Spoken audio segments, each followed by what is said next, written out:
como fazer com que a inflação que vai comendo seus dividendos pelas beiradas, entende? Acho que é como fazer para recuperar essa inflação que vai sendo comida aí ao longo do tempo.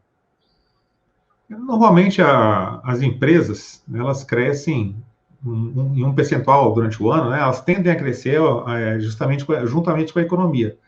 Né? Então, se você pensar em um crescimento de 2, 3% ao ano e a inflação for isso também, você investindo em empresa, você acaba, se a empresa for boa, você acaba se protegendo da inflação. O fundo imobiliário é a mesma coisa, os contratos, eles, no fim das contas, eles são reajustados por algum índice. Normalmente, o GPM, em alguns casos, aí, o IPCA.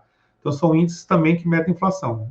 Então, no longuíssimo prazo, quando você não está muito sujeito a essa questão dos ciclos, né, que acontecem de tempos em tempos, você tem a tendência de que aqueles ativos seus, eles, não que eles vão repor certamente a inflação, mas que eles vão sobreviver a essa inflação, né, digamos assim. Então, a indexação dos contratos é com relação à inflação e as empresas elas têm um crescimento, mesmo empresas que não são de crescimento, elas têm um crescimento próximo da economia do país. Então, de uma forma ou de outra, elas tendem, né, a sobreviver à questão da inflação ao longo do tempo. O olho do dono é que vai engordar o gado, meu amigo. Então você tem que acompanhar. Se você olhar o seu portfólio, não pense só em um ativo, pense sempre no portfólio. No seu portfólio, você vai ter alguns ativos que vão render acima da inflação, porque eles estão se beneficiando de um ciclo, estão se beneficiando de uma estratégia, estão se beneficiando de alguma coisa que está fazendo com que eles performem muito bem, enquanto outros vão ter algum tipo de prejuízo, outros vão ser neutros.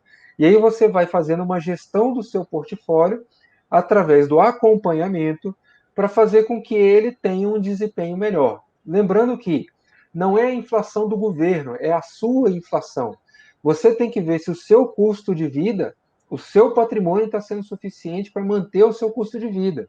Porque às vezes a inflação está sendo dita que é uma coisa, o IPCA é uma coisa, mas os seus gastos têm um outro reflexo que pode estar muito acima da inflação. Então, por exemplo, você tem hoje a inflação da saúde.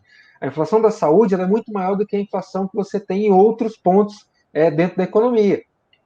A inflação de combustíveis também é uma inflação importante.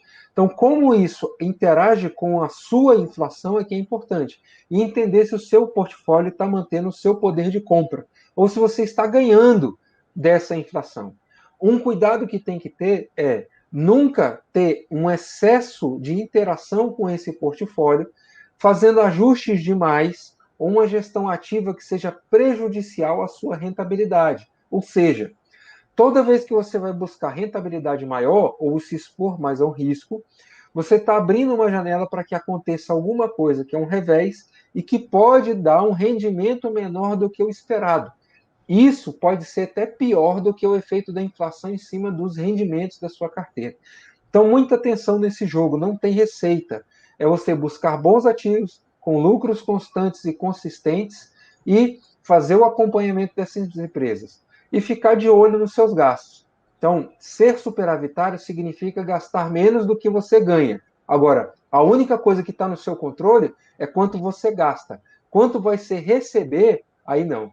Aí é muito difícil. Mesmo colocando bons ativos, você não tem a certeza de que vai ser reposto a inflação ao longo do tempo. Beleza?